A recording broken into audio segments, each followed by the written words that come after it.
Hello guys, welcome to medical point official. और कल हमने किया था कि कार्डियक साइकिल का फर्स्ट पार्ट, जिसपे अपने ने देखा था कि atrial systole, atrial diastole, ventricular systole और वेंट्रिकुलर डायस्टोल के इवेंट्स। अगर आपने वो वीडियो नहीं देखी है तो वो देखो, वो उससे बिल्कुल आपके क्रिस्टल क्लियर कंसेप्ट हो जाएंगे। ठीक है, चलो आज देखते हैं प्रेशर वॉल्यूम चेंजेस कैसे कैसे हो रहे हैं। प्रेशर वॉल्यूम चेंजेस यानी प्रेशर में क्या चेंज आ रहा है प्लस वॉल्यूम में क्या चेंज आ रहा है। किसमें? एट्रिया का देखेंगे, इंट्रा एट्रियल देखेंगे और फिर इंट्रा वेंट्रिकुलर देखेंगे। ठीक है, चलो अब देखो इंट्रा एट्रियल प्रेशर करो। ठीक है, ये क्या है? Similar to jugular venous pulse. अब मान लो ये आ जाए एग्जाम, यूनिवर्सिटी एग्जाम में आ जाए कि जुगुलर वीनस पल्स का डायग्राम बनाइए, एक ग्राफिकल रिप्रेजेंटेशन दीजिए कि प्रेशर कैसे चेंज हो रहा है, तो आपको यही बनाना है, यानी इंट्रा एट्रियल का ही बनाना है। ठीक है, इसमें क्या होता है, 3 पॉजिटिव वेव होंगी और 3 नेगेटिव वेव होंगी, और अपन इंट्रा एट्रियल प्रेशर कर्व ये फेलोबोग्राम से नापते हैं। ये मतलब एमसीक्यू क्वेश्चन है। ठीक है, कोई अब ऐसे कोई एग्जैक्ट नहीं पूछेगा आपसे कि किससे नापते हैं, कि एमसीक्यू में आ सकता है कि फेलोबोग्राम से नापते हैं। चलो देखते हैं, ये कर्व आता है इंट्रा एट्रियल प्रेशर का। देखो 3 पॉजिटिव वेव, एक सी और वी, ये है 3 पॉजिटिव वेव, पहली वेव, दूसरी वेव, तीसरी वेव, फिर यहां से दोबारा एक चालू हो गया, यानी ये है एक सेगमेंट। एक जब कार्डियक साइकिल में इंट्रा एट्रियल प्रेशर का ये है, ये वाली दूसरी साइकिल, आगे दूसरी साइकिल चालू हो जाएगी ए से, इस ए के बाद फिर दोबारा सी आएगा, फिर वी आएगा। ठीक है, अब देखो ए कैसे आ रहा है, हम स्टार्ट करेंगे आर्टेरियल सिस्टोल से। देखो एक बार जब मतलब हम जो ब्लड है वो कैसे फ्लो कर रहा है, एट्रिया, एट्रियन सिस्टोल किया, एवी जो वॉल थे वो खुले, फिर वेंट्रिकल में आया, फिर एवी वेंट्रिकल्स ने कॉन्ट्रैक्ट किया, सेमिनल वॉल ओपन है और ओटा और पल्मोनरी आर्टरी में चला गया ब्लड, ऐसे ही जा रहा है। तो हम स्टार्ट कर रहे हैं, आप किसी भी पॉइंट से स्टार्ट कर सकते हो, लेकिन हम स्टार्ट कर रहे हैं एट्रियल सिस्टोल से। समझ आ गया? हम स्टार्ट कैसे कर रहे हैं? एट्रियल सिस्टोल से। देखो जब एट्रियल सिस्टोल होगा यानी एट्रिया करेगा कॉन्ट्रैक्ट और ब्लड कहाँ भेजेगा? वेंट्रिकल्स में।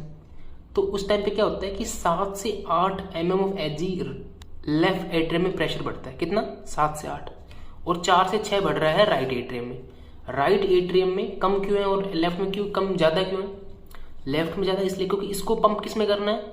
लेफ्ट वेंट्रिकल में, और लेफ्ट वेंट्रिकल कहाँ करता है? ओर्टा में, यानी सिस्टमिक सर्कुलेशन में, यानी पूरी बॉडी को सप्लाई करेगा, इसलिए इसको ज्यादा प्रेशर जनरेट करना पड़ेगा ताकि ज्यादा एफिशिएंसी के साथ लेफ्ट वेंट्रिकल में ब्लड जाए। ज्यादा ब्लड जाएगा लेफ्ट वेंट्रिकल में तो ज्यादा ब्लड जाएगा ओर्टा में, और ज्यादा ब्लड ओर्टा में जाएगा तो बॉडी टिश्यू को अच्छे से सप्लाई होगी। और यहाँ राइट एट्रियम में कम क्यों है? क्योंकि इसको सिर्फ लंग्स तक लेके जाना है। ठीक है, अब देखो ए वे वाई पॉजिटिव, एक बार एट्रियन ने क्या किया? सिस्टोल कॉन्ट्रैक्ट किया तो एकदम से प्रेशर बढ़ा। अब एट्रियन कॉन्ट्रैक्ट किया तो ब्लड पुश किया, तो ब्लड वापस, अब प्रेशर ड्रॉप होगा, क्यों? ब्लड चला गया किसके अंदर? वेंट्रिकल्स के अंदर, यानी यहां पे कहीं ए वॉल खुल गया होगा भाई।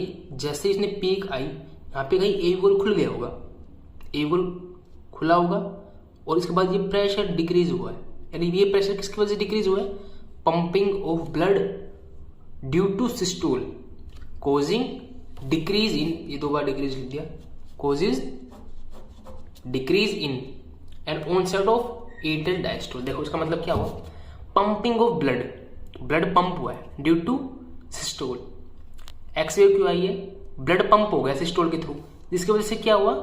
कोजिज डिक्रीज इन प्रेशर।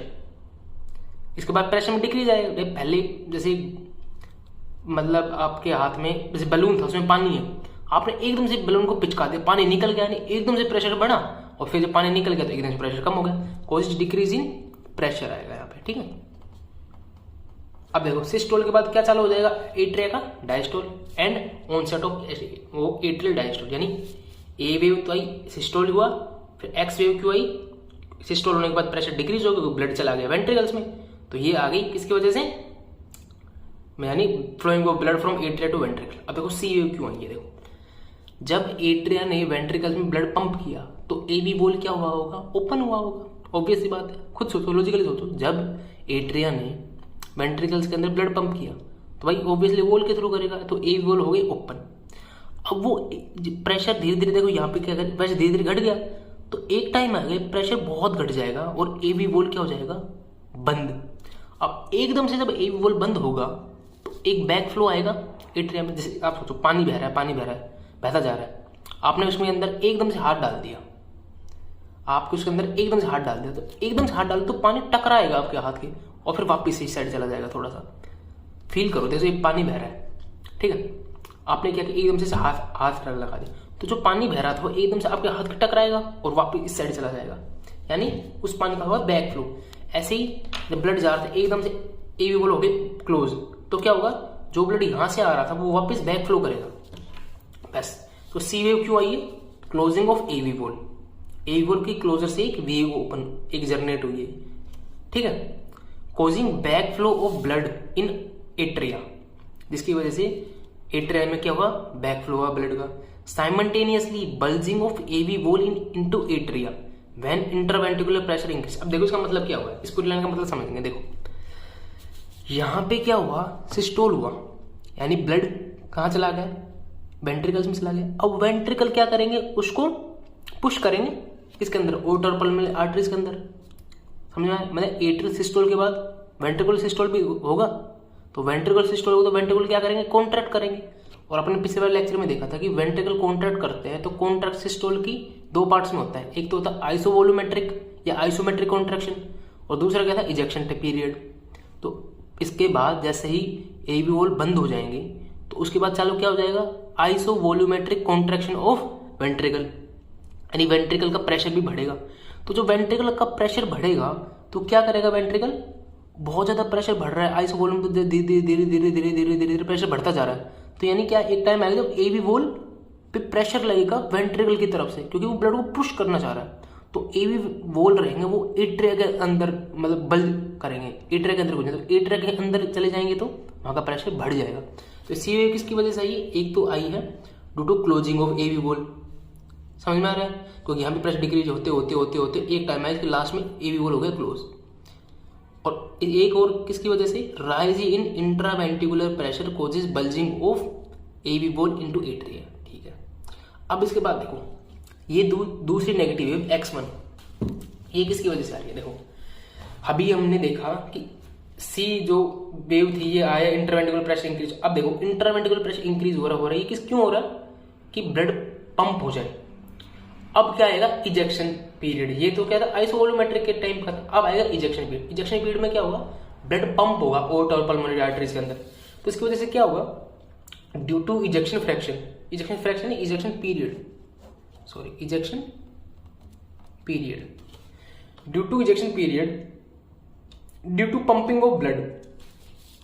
देखो due to ejection period, due to pumping of blood by ventricle and it causes, pumping of blood by ventricle causes, क्या कॉज कर रहा है, formation of vacuum up to some extent. देखो उसने pump किया तो blood चला गया किसके अंदर, ओर्टा पल्मोनरी, तो उसके अंदर हवा बच गई, मतलब एयर होती नहीं है लेकिन वहां पे कुछ वैक्यूम सा क्रिएट हो गया, वहां पे जो स्पेस था ब्लड का वो ब्लड वहां से चला गया, तो वैक्यूम क्रिएट हो गया। वैक्यूम क्रिएट हो गया तो एवी वॉल क्या करेंगे, वेंट्री की तरफ खिंच जाएंगे, विच पुल्स एवी मतलब एट्रियोवेंट्रिकुलर रिंग या एवी वॉल टुवर्ड्स वेंट्रिकल। तो ये किसकी वजह से आई, इजेक्शन फ्रैक्शन हुआ, ये वाली वेव, ये नेगेटिव वेव क्यों आई है, क्योंकि जैसे ही वेंट्रिकल ने पुश किया ब्लड को ओर्टा के अंदर, या राइट वाले ने किसकी तरफ किया, पल्मोनरी आर्टरी की तरफ, तो इससे क्या हुआ, वैक्यूम सा क्रिएट हुआ, नेगेटिव सक्शन प्रेशर क्रिएट हुआ। तो इसकी वजह से जो एवी वॉल थे वो बल्ज हो गए किसकी तरफ, वेंट्रिकल्स ने अपनी तरफ खींच लिए, तो उसके अंदर एट्रिया के अंदर प्रेशर डिक्रीज हो गया। अच्छा वी वेव, तो वी वेव देखो ब्लड पंप हो गया ओर्टा के अंदर, अब नया ब्लड भी तो आएगा, नया ब्लड भी तो आएगा, तो वी वेव आती है वीनस रिटर्न के कारण। अब लेफ्ट एट्रिया और राइट एट्रिया के अंदर क्या जाएगा, ब्लड आ जाएगा, आ जाएगा नहीं आ जाएगा, कहां से आ जाएगा, जो राइट एट्रिया उसके तो आईवीसी एसपीसी आएगा, और जो लेफ्ट वाला है उसके लंग से आएगा वीनस रिटर्न। तो एकदम से जब ब्लड आएगा इसके अंदर एट्रिया के अंदर तो एकदम से प्रेशर इंक्रीज करेगा। तो जो वी है इजेक्शन फ्रैक्शन से निकल गया ब्लड, अब एकदम से वी जो वेव आई, वी से वीनस रिटर्न, या ये वीनस रिटर्न की वजह से, ठीक है। अब वीनस रिटर्न होता रहा, अब वीनस रिटर्न को वेंट्रिकल्स में जाना है, उसके बाद जो ब्लड है वो वेंट्रिकल्स में जाएगा, तो एकदम से प्रेशर क्यों डिक्रीज हो गया, क्योंकि अब ब्लड कहां चला गया, वेंट्रिकल्स में, यानी यहां पे कहीं एवी वॉल ओपन हो गया होगा। खुद सोचो, वीनस रिटर्न की वजह से बढ़ा, अब इस वीनस रिटर्न का ब्लड को वेंट्रिकल्स में अपने पंप करना पड़ेगा, तो यहाँ पे कहीं पे एवी वॉल ओपन होना चाहिए। एवी वॉल ओपन हो जाएगा तो एकदम से प्रेशर डिक्रीज हो जाएगा, क्योंकि अब ब्लड कहाँ चला जाएगा, एट्रिया से वेंट्रिकल में। और लास्ट में क्या होता है, जो 10% जो ब्लड बच जाता है वो एट्रिया के सिस्टोल की वजह से फिर से वेंट्रिकल्स में आ जाता है। लास्ट मोमेंट पे फिर एट्रिया एक पंप कर देता है। याद है? नहीं याद?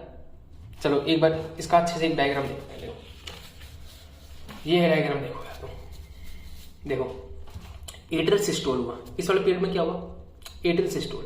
ठीक है, ओके, एट्रियल सिस्टोल किया। दोबारा समझना, बिल्कुल रिलैक्स होकर बैठो, ठीक है, आराम से, कोई टेंशन नहीं, अच्छे से मैं बताऊंगा, आपको अच्छे से समझना है, ठीक है। देखो एकदम से एट्रिया का क्या हुआ, सिस्टोल, यानी ब्लड कहां से कहां गया, एट्रिया से वेंट्रिकल में गया। किसके थ्रू गया होगा यार, सोचो, एवी वॉल के थ्रू गया होगा, यानी एकदम से प्रेशर इंक्रीज हुआ, ब्लड गया। अब ब्लड का फ्लो धीरे धीरे धीरे धीरे कम हुआ, तो यहाँ पे क्या होगा, यहाँ पे कहीं खुला होगा एवी वॉल, मतलब यहाँ पे कहीं ना कहीं एवी वॉल खुल गया होगा, समझ में आ रहा हो। उसके बाद प्रेशर इतना सफिशिएंटली डिक्रीज हो गया कि यहाँ पे एवी वॉल हो गया क्लोज, क्योंकि प्रेशर डिक्रीज हुआ तो एवी वॉल हो गया क्लोज। अब ऊपर से एवी वॉल है क्लोज, सेमिनल वॉल तो पहले से ही क्लोज थे, यानी अब एक वेंट्रिकल एक बिल्कुल क्लोज चैम्बर है, ठीक है। अब क्या होगा, आइसोमेट्रिक कॉन्ट्रैक्शन। याद करो, वेंट्रिकुलर सिस्टोल की पहली फेज क्या थी, आइसोमेट्रिक कॉन्ट्रैक्शन, और दूसरी इजेक्शन पीरियड। तो आइसोमेट्रिक कॉन्ट्रैक्शन के टाइम पे क्या होगा, देखो ये जो पीक है ये किसकी वजह से आई है, क्लोजिंग ऑफ एवी वॉल, एक धक्का बैक प्रेशर मारेगा, किसकी वजह से, मतलब बैक फ्लो आएगा एट्रिया में, क्लोजिंग ऑफ एवी वॉल की वजह से एक बैक फ्लो जाएगा एट्रिया में, तो उसकी वजह से ये वेव आई है। तो इस टाइम पे होता है आइसोमेट्रिक कॉन्ट्रैक्शन। अब देखो ये जो डिक्रीज हुआ है प्रेशर में, ये क्या होगा, इजेक्शन पीरियड की वजह से, इजेक्शन पीरियड की वजह से। तो इजेक्शन पीरियड मतलब ब्लड जाएगा वेंट्रिकल से ओटर पल्मोनरी आर्टरीज में, तो क्या होगा, जब ब्लड वेंट्रिकल से पल्मोनरी आर्टरी की तरफ जाएगा तो यहाँ पे क्या हो जाएगा, सेमिनल वॉल ओपन हो जाएगा। इजेक्शन पीरियड जहां स्टार्ट हो गया, इजेक्शन इजेक्ट करना ब्लड को, तो सेमिनल वॉल को ओपन होना पड़ेगा ना, तो ये ओपन हो जाएगा, तो क्या होगा, प्रेशर धीरे धीरे धीरे धीरे डिक्रीज हो जाएगा। अब देखो ये यहाँ ये खत्म हो गया वेंट्रिकुलर सिस्टोल। अब वेंट्रिकुलर का क्या आएगा, डायस्टोल। तो डायस्टोल की पहले क्या थी, प्रोटोडायस्टोल, आपने पढ़ा था। अपन ने ये भी पढ़ा था कि प्रोटोडायस्टोल के लास्ट में, एंड ऑफ प्रोटोडायस्टोल और बिगिनिंग ऑफ कौन सा, आइसोमेट्रिक रिलैक्सेशन या आइसोवॉल्यूमेट्रिक रिलैक्सेशन, इसके बीच में क्या था, ऐसी वॉल होने के क्लोज, उनको क्लोज में होना पड़ेगा। देखो ब्लड पंप हुआ तो एकदम से प्रेशर बढ़ेगा और फिर उसके बाद कम होता जाएगा, कम होता जाएगा, कम होता जाएगा, मतलब वेंट्रिकल्स की बात कर रहे हैं, ओटा में, सॉरी किस में बोलते हैं, एट्रिया में कम होता है और वेंट्रिकल्स में कम होता है। तो वेंट्रिकल्स में टाइम आएगा, इतना कम हो जाएगा, इतना कम हो जाएगा कि ऐसी वॉल क्लोज हो जाएंगे, ठीक है।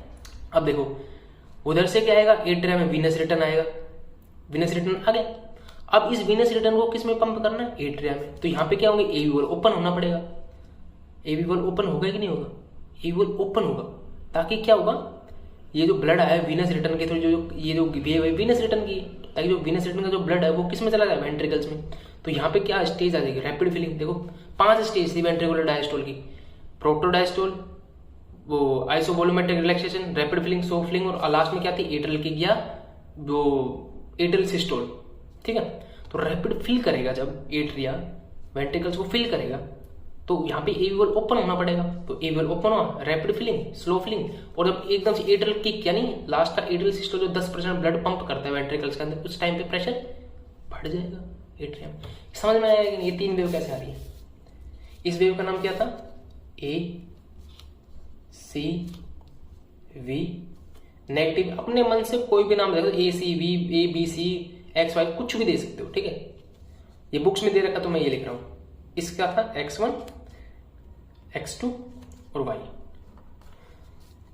समझ आएगा, नहीं आया तो प्लीज मुझे बता देना, मैं आपको बता दूंगा अच्छे से, ठीक है। अब बात करते हैं वेंट्रिकुलर प्रेशर करोगे। देखो अब बात करेंगे वेंट्रिकुलर प्रेशर करोगे, वेंट्रिकल में प्रेशर कैसे कैसे चेंज हो रहा है। देखो एक मैं बताता हूं कि प्रेशर कहां से कहां तक चेंज होता है। एक पेज कहां है वो, चलो आपको बताता हूँ, थोड़ी देर बाद में बताता हूँ, पहले ये देखो प्रेशर कहां से कहां तक, किस में कहां से कहां तक क्या क्या चेंज होता रहता है, ठीक है, वो देखेंगे बात। वेंट्रिकल में क्या हो रहा है, देखो ये बराबर है, लास्ट में जो वेंट्रिकुलर डायस्टोल उसमें लास्ट फेज क्या थी, एट्रियल किक, यानी एट्रिया अपना 10% ब्लड वेंट्रिकल के अंदर पंप कर देता है। उसके बाद क्या स्टार्ट होगा, वेंट्रिकल अपना सिस्टोल करेगा और फिर वापस डायस्टोल में आ जाएगा, फिर सिस्टोल करेगा फिर डायस्टोल में। तो डायस्टोल के लास्ट में क्या थी, एट्रियल किक, यानी एट्रिया ने 10% ब्लड पंप किया था। देखो उसकी वजह से क्या होगा, प्रेशर इंक्रीज होगा, एट्रिया के सिस्टोल की वजह से इंक्रीज होगा। इसके बाद अब क्या होगा, अब स्टार्ट होगा वेंट्रिकुलर सिस्टोल। यहां से स्टार्ट हो रहा है वेंट्रिकुलर सिस्टोल।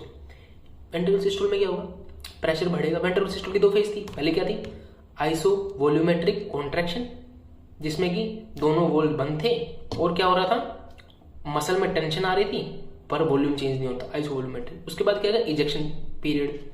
तो देखो वो टेंशन बड़ी बड़ी बड़ी बड़ी बड़ी बड़ी बड़ी बड़ी बढ़ती बढ़ती और यहाँ पे क्या आ गई 80 के आसपास, ये 80 थोड़ा सा ऊपर बन गई, मतलब 80, ये जब 80 mm एच हो जाएगा ना प्रेशर, तो यहाँ पे इजेक्शन चालू हो जाएगा। यानी यहाँ पे क्या आएगा, इजेक्शन होगा तो यहाँ पे क्या, कौन से वॉल ओपन हो जाएंगे, सेमी लूनर वॉल ओपन हो जाएंगे। यहाँ पे क्या हो जाएगा, सेमी लूनर वॉल ओपन। क्यों हो जाएंगे, क्योंकि यहाँ पे इजेक्शन करना है। यानी ये जो फेज था कौन सा वाला, ये वाला, ये क्या है, एट्रियल सिस्टोल। मानते हो कि नहीं मानते? अच्छा, एट्रियल सिस्टोल के बाद क्या होगा, वेंट्रिकल का सिस्टोल होगा। तो वेंट्रिकल सिस्टोल की पहली फेज कौन सी आएगी, ये वाली कौन सी फेज आएगी, iso volumetric contraction. Atrial systole हुआ, प्रेशर डिक्रीज किया, तो इस पॉइंट पे क्या हो रहा था, याद करो, एवी वॉल क्लोज हो रहे थे, पर एवी वॉल क्या हो रहे थे, क्लोज हो रहे थे। क्लोज हो रहे थे कि नहीं, तभी तो एक आइसो वॉल्यूमेट्रिक कॉन्ट्रैक्शन होगा भाई। सेमी लूनर वॉल तो पहले ही क्लोज थे, यहां जाके ओपन हुए हैं वो। तो इस वाले पीरियड में दोनों वॉल क्लोज थे, इसलिए इसको क्या बोलो, आइसो वॉल्यूमेट्रिक कॉन्ट्रैक्ट। यहाँ पे क्या हो जाएगा, सेमी लूनर वॉल हो जाएंगे ओपन। ओके, समझ गया आपको, ठीक है।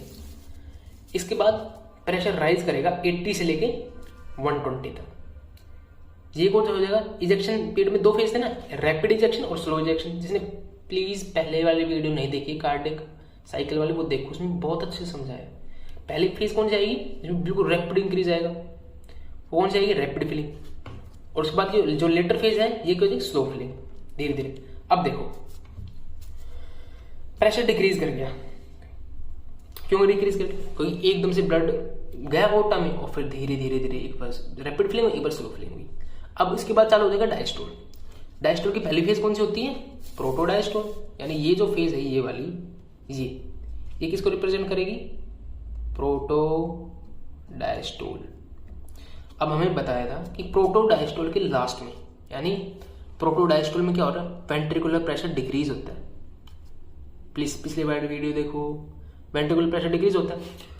तो प्रोटोडायस्टोल के लास्ट में क्या होता है, प्रेशर इतना डिक्रीज हो जाता है कि यह सेमील्यूनर वॉल जो होते हैं, सेमील्यूनर वॉल, वो क्या हो जाते हैं, क्लोज हो जाते हैं। और एकदम जब वॉल क्लोज होगा तो एक बैक फ्लो आएगा ब्लड का, उसको क्या, ये जो ये दिख रहा है, ये इंसुजीरिया बोलते हैं इसको, ठीक है। अब देखो प्रोटोडायस्टोल के बाद क्या आ रहा था, ये अगर आपको फेज याद हो गया ना कि आइसो वॉल्यूमेट्रिक रिलैक्सेशन क्यों डायस्टोल में चल रहा है, आईवीआर। आइसो वॉल्यूम रिलैक्सेशन के बाद फेज आती है रैपिड फिलिंग की। देखो फिर इसके बाद फेज कौन सी आएगी, रैपिड फिलिंग की। एट्रिया फिल किसमें करेगा, वेंट्रिकल में। फिर किसकी फेज आएगी, स्लो फिलिंग की। और फिर लास्ट में कौन सी आती है, एक एट्रिया का सिस्टोल आता है, जो 10% ब्लड को वेंट्रिकल में पंप करते हैं, एट्रियल की सिस्टोल की। अब देखो यहां सोचो, रैपिड फिलिंग, अच्छा रैपिड फिलिंग मतलब एट्रिया ने वेंट्रिकल्स में ब्लड पंप किया है, यानी एवी वॉल होगा ओपन। यानी यहां पे रैपिड फिलिंग स्टार्ट में क्या हो जाएगा, एवी वॉल ओपन। बहुत आसान है, अगर आप ये समझोगे ना, वेरी वेरी वेरी आसान, ठीक है, समझ में आया। फिर से देखिए कैसे हो रहा है। देखो पहले एट्रियल सिस्टोल किया, एकदम से पंप मतलब धक्का मारा, सिस्टोल की वजह से एकदम से प्रेशर राइज करेगा एट्रिया में। उसके बाद वो प्रेशर हट जाएगा और एक टाइम आएगा यहाँ पे एवी वॉल क्या हो जाएगा, क्लोज हो जाएगा। उसके बाद चालू करेगा वेंट्रिकुलर सिस्टोल, वेंट्रिकल सिस्टोल चालू करेगा। तो पहली फेज कौन चाहती, आइसो वॉल्यूमेट्रिक कॉन्ट्रैक्शन, बड़ा बड़ा भाई टेंशन बढ़ती जाएगी। जब 80 के आसपास आ जाएगी तो सेमिनल वॉल, क्योंकि ओटा में मिनिमम प्रेशर कितना होता है, 80 होता है कि नहीं होता, मिनिमम प्रेशर कितना होता है 80। तो यहाँ पे सेमिनल वॉल हो जाएंगे ओपन, क्योंकि और प्रेशर बढ़ा, तो उसके बाद ब्लड किसमें पंप हो जाएगा, ओर्टा पल्मोनरी आर्टरी में। तो ये बड़ा बड़ा बड़ा बड़ा बड़ा एक कहाँ तक पहुंचेगा, 120 तक।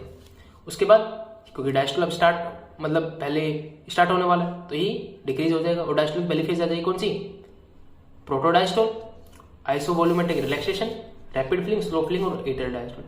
अब आपने पिछले वाले लेक्चर में बताया था कि प्रोटोडायस्टोल के लास्ट में सेमिनल वॉल हो जाते हैं क्लोज, क्योंकि प्रेशर काफी डिक्रीज हो जाता है एज कम्पेयर टू ओर्टा वगैरह के। ठीक है, यहाँ पे ए वॉल ओपन क्यों रहा, क्योंकि रैपिड फिलिंग फिल करना है, तो यहाँ पे ए वॉल ओपन हो जाएगा और फिर ये दोबारा, समझ आ रहा है। ठीक है, अब देखो ओर्टा में क्या प्रेशर चेंज हो रहा है। अब देखो समझो प्रेशर चेंज इन ओर्टा, ये तो वेंट्रिकल का था। ठीक है, अच्छा यह है लेफ्ट वेंट्रिकल का, आपको याद होता है ये जो है डायग्राम जो है यह है लेफ्ट वेंट्रिकल। लेफ्ट वेंट्रिकल में कितना प्रेशर जाता है, 120 ओर्टा में।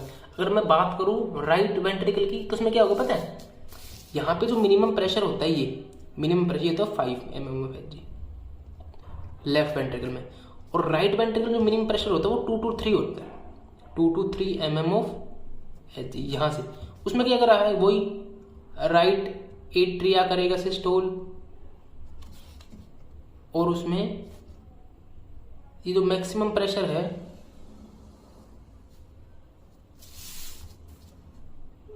वो ये, इसमें तो एग्जैक्ट ऐसे ही गिरा पाए, लेकिन इसमें जो मैक्सिमम प्रेशर रहेगा ना, मैक्सिमम प्रेशर ये रहेगा करीब 25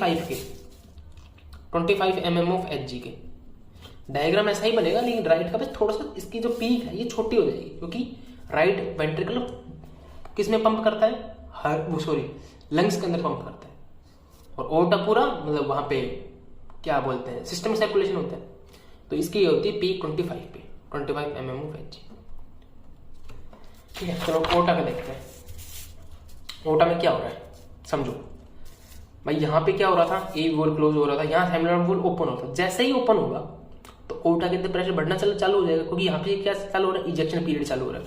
इजेक्शन यानी ब्लड इजेक्ट हो रहा है ओर्टा के अंदर, ओर्टा प्रेशर बढ़ा बड़ा बड़ा बड़ा बड़ा बड़ा बड़ा बड़ा और 120 तक पहुंचे, उसके बाद घटेगा घटेगा घटेगा। और अब देखो ये इतना फेज क्या है, ये तो प्रोटोडायस्टोल है, ये क्या है, ये वाला फेज, इसके बीच में ये वाला कौन सा, आइसोमेट्रिक या आइसोवॉल्यूमिक रिलैक्सेशन है। उसके बाद ये रैपिड फिलिंग है, उसके बाद ये स्लो फिलिंग है, और ये लास्ट में एट्रियल किक आ गई है। तो प्रोटोडायस्टोल के लास्ट में क्या हो जाता है, सेमिनल वॉल हो जाता है क्लोज, और एक बैक फ्लो आएगा ब्लड में, मतलब ओर्टा के अंदर भी एक बैक फ्लो, जैसे वॉल क्लोज होगा तो उसको क्या बोलते हैं, इंसिसुरा। ठीक है, due to back flow blood into ventricles के अंदर भी आता है और ओर्टा के अंदर भी आएगा। एकदम से ब्लड रुक जाएगा ना, तो वेंट्रिकल्स के अंदर भी दिखेगा और वो ओर्टा के अंदर भी दिखेगा। समझ में आ गया। और देखो ये जो स्लोप है एकदम से ऐसे नहीं है, ये स्लोप ऐसे नहीं है एकदम से। क्यों नहीं है, धीरे धीरे क्यों डिक्रीज हो रहा है, क्योंकि ये विंड कैसल वेसल होती है। जब ब्लड आता है तो ओर्टा से एक्सपेंड करती है, और फिर जब एकदम से मतलब ब्लड प्रेशर डिक्रीज हो तो फिर धीरे धीरे उस ब्लड को ऐसे कॉन्ट्रैक्ट करके आगे भेजती है। तो एकदम से ब्लड डिक्रीज नहीं होता, इसका मतलब प्रेशर डिक्रीज नहीं होता, धीरे धीरे होता है। ड्यू टू लिख देते हैं due to windkessel effect, या हम आगे पढ़ेंगे विंड कैसल इफेक्ट। समझ आ गया ना, चलो ठीक है। अब देख लिए कलेक्टिव डायग्राम, इसको देखो। इस डायग्राम को बोलते हैं हम विगर्स डायग्राम।